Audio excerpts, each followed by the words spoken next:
What's up, everybody? Thanks for tuning in to Addiction is a Scam. I'm Breaking Chains. You can call me BC. And as you already know, this is the Stigma Lounge. So I've been going back and forth on should I taken all the holiday stuff down yet? And if you ask my kid, she says that we're good until Valentine's Day. You know. And I joke around myself and I say if everything goes the way that I hope it does and we're able to get this thing going and get some revenue coming in to support some sober living houses and eventually some rehabilitation centers, maybe integrate some TAS based service. So it's so weird for me to call it a TAS based service because like the S in TAS is service, transportation as a service. So it's like I don't know. I'm not really with all that, but it is what it is. That's not me, that's the big brains. But that's the goal. So if I can accomplish all those goals, then the reality of it is we're making change and it's like Christmas every day. So it's a win all around. Probably my favorite thing in the world is when you have a plan and everything works perfectly. Holidays, things got hectic. Missed y'all a couple Thursdays there last week. Beating myself up about it. Pretty sick.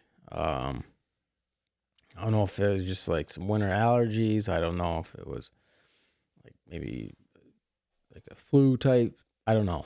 I really don't know. I know that I just did not feel good. And last Thursday night, I was like, I got to get this one out. I'd already put something up on Twitter. I was feeling all right during the daytime.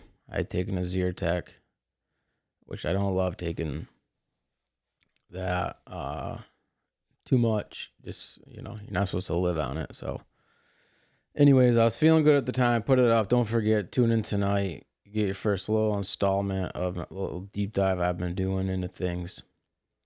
And I recorded it. And then my plan was to, worst case scenario, cut it Friday after I got done with my part-time job. There's a couple little things in there where I was just like spacey and paused. So I want to edit those out, and then I was going to upload it. Got home Friday night. I think both of us crashed out pretty much instantly. We had booked tubing for 2 p.m. on Saturday. I slept till like literally 12:30, quarter to 1. Got up, took two like 250 milligram energy drinks just to kind of get me in the car, like, and woke up, saw him on the mountain though. The fresh air did good. The tubing was fun. Forgot the GoPro, but got some footage on the phone. So that's another little piece, little nugget for y'all. Look forward to. We'll be doing segments on like, things you can do outside of your comfort zone, so to speak, early recovery, stuff like that. But for what this, originally was just kind of wanted to give y'all a quick video. For the ones that don't know, that I've been kind of sniffing around, poking around, still trying to wrap my head around this whole thing with the internet. And like, I remember how my mind was so blown about the Silk Road. Like, I was like, wait, what? That's a thing? And it was like this big thing. And so yeah, that's still all weird, crazy, wild to me. Sitting down. Hopefully him and I'll get back to work here soon. He tragic fired. Our thoughts and prayers are with you, Jeremy. I can't wait to get our episode rolling. But he's the one that kind of brought it back to light for me. And he mentioned something about just like some regular apps that you can get on. I'm like, no way, bro. He's like, I'm telling you. He's like, I'm telling you. So, I gotta check it out. And he wasn't wrong. So I have my theory on why that goes on. That's what we're gonna touch on tonight. Um, so I'm gonna hopefully via my invitation to y'all sitting down, um, be able to explain to you all why I think that's going on, what I think is at play there, and what y'all as parents can do to kind of keep your eye on things. Look, little red flags to look for, stuff like that. So, kids, don't hate me. I promise you, it's for the best. Parents, pay attention, please. And if you would, could you all please have a seat? Well, thank you so much. If y'all don't stop by, I can't keep making this content. Hoping that next year, maybe even in a new studio, hopefully in a new studio. If you want to know my God's honest opinion on that, hopefully in a new studio, North Pole that thing right out. I will probably do another one after this, maybe two. I cannot make videos into February as much as my daughter would love me to with all the Christmas stuff. It's a fun time of year for most. It's a very sad time of year for some though too. So it's one of those double-edged swords for what we're doing here at the Stigma Lounge. But it's also a lot of flipping work to take it all down. So it's like, damn. Probably get after that this weekend. She goes up to her mother's, and I'll have some time to kind of get things back to normal. But anyway, so as I was saying, kind of what got brought up was the fact that the youth they're not really going to the streets. I mean, they are obviously, but they're not. I don't. I guess I didn't do enough of the journalistic standards on this, and every time you catch me doing that, that is something that I say now, but that is not something that that's not me. I do that as like a little salute, little respect paid to one of the real ones out there. And I actually just reached out to a past guest from that same area, and I was like, yo, check this out. So my grandfather would always call like the wash machine, like Washington County. I gave him some other ones, and I was like, and he's like, I mean, that's kind of our Yinzer stuff. So now my new mission is figuring out. I called him boss, even in front of. Unless I was talking to somebody else about my grandfather, it was always boss man, whatever. So now the mission is figure out why he had so much Yinzer in his, so much tongue of his, but to not get distracted too much. We have it's a problem with kids and the internet, and they're getting on there, and unfortunately, even in the street, you don't know what you're getting. The fentanyl's in everything, and it's a very, very, very dangerous thing. So the way I'm going to approach it first is I'm going to go at it via like what my theory is. This episode isn't going to touch on all of it either. There's going to be episodes. I have at least one person like in that situation, in that scene, that we've already had multiple conversations about coming in, masked up, voice changer, all the things, but to kind of give us a really deep dive into, because a lot of it isn't even, like a lot of it's research chemicals I've learned. So like that's kind of like the get around. They're not technically illegal. But like you take them, and if you have to take a drug test, you're gonna fail for, if you're taking a research chemical that's like replicating a benzodiazepine, whatever, you're gonna fail for that, even though you're not really taking alprazolam. Super dangerous. made Lord knows where.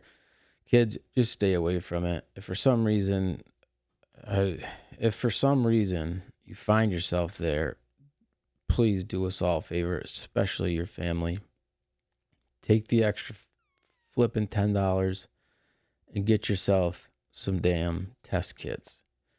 I'm gonna do my best to get hooked up with someone, um, and just give free test kits away. So like, you need some, hit me up. I'll mail them to you. Kind of like what they do the naloxone now. Everybody can pretty much have that. So here's where I think it starts. When I got digging into some of the things, y'all know how I feel about the ADHD in kids. Y'all know how I feel about the youth being prescribed a controlled substance. Y'all know I've even went so far as to quote Rogan, paraphrase Rogan, and when he talks about he loves cars, but he's not an advocate for kids driving cars. Kind of where I'm at with the medications. I believe wholeheartedly those medications do great things and they work wonders for people. Just not for children. You're about to hear 3 years old. Like, come on. So for a precursor to that, about age 25 is when the frontal cortex, I believe it's called, is fully developed. So if you think of that, so the number that we're looking at today is ages 3 to 17. That's way before that thing's fully developed. And the problem with that is there's just so much going on when it comes to the diagnosis, the prescribing, and just the overall numbers of ADHD in our country. 2022, 11.4% children in the United States ages 3 to 17 were diagnosed with ADHD, which is about 7 million kids. This is an increase of 1 million from 2016. Come on over to the right, it talks about a little bit more about that 7 million number. And it tells you how boys are 2 to 1 essentially more likely to be diagnosed with ADHD than girls. The good news is in the bottom left there, though, we have 2, not 1, but 2 forms of treatment for ADHD medication, or ADHD. One is medication and one is treatment, behavioral treatment. So 38% to 81% is via medication, and 39% to 62% is via behavioral therapy. This is the one right here that blows my mind the most. Bottom right-hand corner. About 6 in 10 children had moderate or severe ADHD. I don't know if I believe that, and I'll get into why, but just to stay on track real quick. So this is what I think's going on. With having a about to be 9-year-old and seeing the things that they do in school, the work they do, she has a Chromebook. This is the first year she's had a Chromebook. A lot of work on the computer, which is great. I'm not knocking that at all. We live in this town for her to go to that school. We don't have family here. We don't have friends here. Well, obviously she's got friends here, but prior to deciding that this is where we were setting up shop, there's nothing else here for us. Very small town, very quiet town, very slow life. And it's solely for her education. So when I say these things, it is not a knock on any of that. I think it's awesome, actually, that they're getting to learn these computers so young. In fact, I think it won't be long before she's telling me, like, doing stuff with this equipment. It's like, Dad, why are you doing that? You can do that so much quicker. Da, da, da, you know, it's like it's hardwired in their DNA. So you take that, 8, 9 years old, they're being put right on the computers and they're being taught things. And then you got, and say what you want. I understand that there's people out there that are they're just not fond of much of anything the CDC has to say. And I can't hate them for that. I mean, look, I think we all have to look at ourselves in the mirror. There are some questionable things said and done in the past, 5 to 6 years to give people that idea, that ideology, so to speak. So here's my problem with it. When we take and we actually look and we do a deeper dive into the symptoms, you go, something's up with the kid. Maybe the kid won't sit still, whatever the case may be.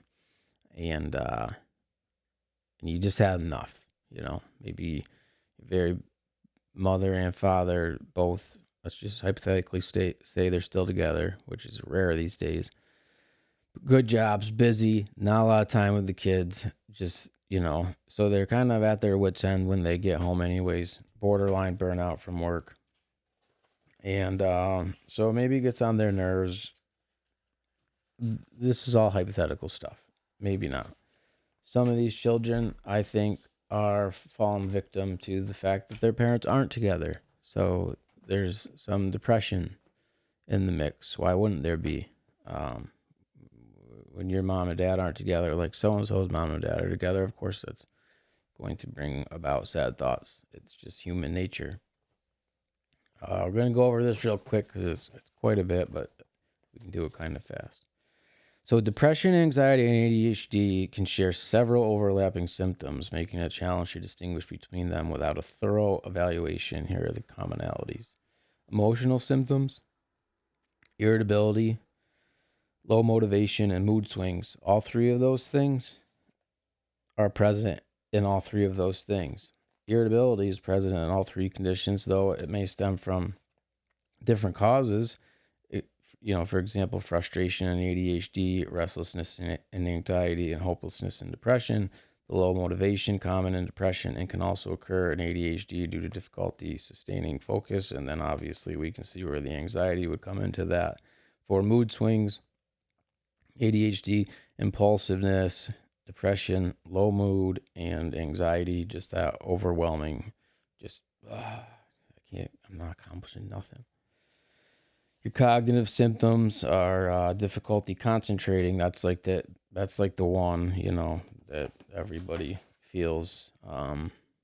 Yep, that's ADHD. The problem is depression also, often tied to fatigue or low energy. So guess what? You're not concentrating. Anxiety, you're overthinking everything or you're worrying. So also difficulty concentrating.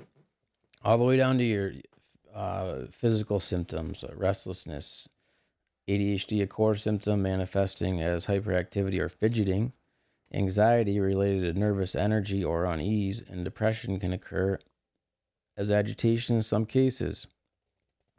Fatigue, depression, a hallmark symptom due to lack of energy. Anxiety, often linked to mental toll of chronic worry, and ADHD stemming from mental exhaustion due to difficulty with focus or task switching. Then you have your sleep problems. The last one I want to touch on is the behavioral problems, because the procrastination, also another one up there with the ADHD, that's often tied to executive dysfunction. Depression, though, is linked to a lack of energy or motivation, so then nothing gets done. You're procrastinating, and your anxiety is literally due to a fear of failure. It gets back into the impulsivity again. It's a defining trait in ADHD. Anxiety and depression, though, it can manifest as an emotional reaction or poor decision making under stress. It talks about some key differences at the end, and that's where I'm going with it, and that's what I'm hoping, that this is the piece for y'all parents. I'm hoping you pay attention to that stuff. I'm hoping. See, it seems like it almost has become trendy to, oh, my kid's got ADHD. Lord help me, when you're at the microbrewery and laughing with your friends and stuff about stuff that's really not that funny, because if we're medicating 3 to 17-year-olds with controlled substances and they don't need them, especially if we start talking about these 6 out of 10, you kidding me? 60%, only 4 out of 10 kids are normal. Yeah, right. Yeah, right. I believe it. If we're adding all 3 of those in there, anxiety, depression, and ADHD, I'll buy 6. I'm not buying 6 on ADHD. No way, no how. It's not reality. So please take that into consideration. Don't just jump on my kid's got ADHD, yada yada yada. There's this. All these boxes are checked. Just remember, they can all be checked by 3 different things, 3 major things that I just brought up. As far as to bring it full circle, so yeah, I think that we have this over prescribing to the very young youth. Because of the prescribing to the very young youth, then we have, say of those 60%, we talked about it before, say we get 70% right. So you're talking, out of 7 million, let's go with 5 for easy math. So we're maybe 2 million of them are like a correct diagnosis, maybe 1.5 to 2 million of the 5 million. Cause it's scary, it's sad, and all the while they're being taught all the ins and outs of the computer. Again, this is me, someone very biased, someone who only knew the street. That's what I knew, that's what I did. Never really got into the computers, so it's all new to me. I could be way off in left field, not even close on my theory on this. Again, I'm not a professional. I'm not a lawyer. I'm not a doctor. I'm not a psychiatrist. I'm not a psychologist. I'm just a person who has lived a very entertaining life, to say the least. And what I like to say to people is, whether it's good, bad, or indifferent, I can pretty much guarantee you I have been through every single aspect of this thing they call addiction. I don't think it's a disease. And I want y'all parents to stay vigilant, not just with your 7 minutes you get with the pediatrician. Push them, hit me up, email me. Addiction is a scam at gmail.com, addiction is a scam at iCloud.com. Email me. I'll send you those things to take to the doctor's office with you and show the doctor and be like, are we certain it's ADHD? Because it could be this, and this. And then also, when they get older, keep an eye on things coming in the mail. Please. Please. I know way too many people. Last year, it seemed like every few weeks I was getting a text message that somebody, maybe not that I went to school with or that went to the school I went to, but somebody that was in our broader circle had died. At least 5 of them. It's wild. It's crazy. It's not cool, kids. It's not cool. Please, I've said it before. I'll say it again now, and I'll probably say it 1,000 more times. Let us be the ones that did this the hard way. It's just not worth it.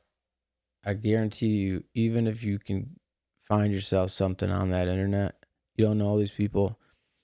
I don't care what the pictures look like. I don't care what the voices sound like. I don't care if they tell you everything you want to hear and how safe it is, and they send you little videos of them testing it. You don't know these people. They don't care. They want that money in their whether it's Bitcoin, whatever it is, crypto, Cash App, PayPal, whatever they use. And that's all they care about.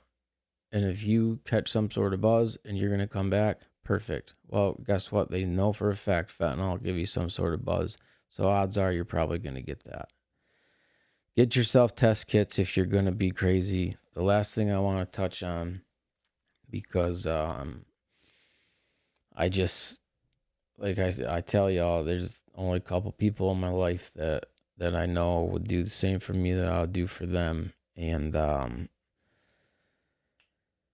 reason I do this is because I was talking to him on the phone last week, and he said to me, I'm not gonna say what he said in the beginning, but we got to the timeline to 2019, and he said since 2019, he is personally himself. He's doing 17-year bid for possession. He won't do heroin because he's too scared of what might be in it. He's eating an almost 2-decade bid. It don't get any realer than that, kids. That's real life. Like, best case scenario, you make it out and you live a life that's hard as hell, like I live. Hard as hell. Next best scenario, you do a big, long bid. And the final scenario is simply your parents have to put you in the ground. And no parent should ever, ever have to bury their child. I want to keep this one short. I want to keep this one sweet. And if nobody's told you this yet today, I love you. Y'all be smart out there. Y'all be good. Please take this stuff into consideration. Till next time.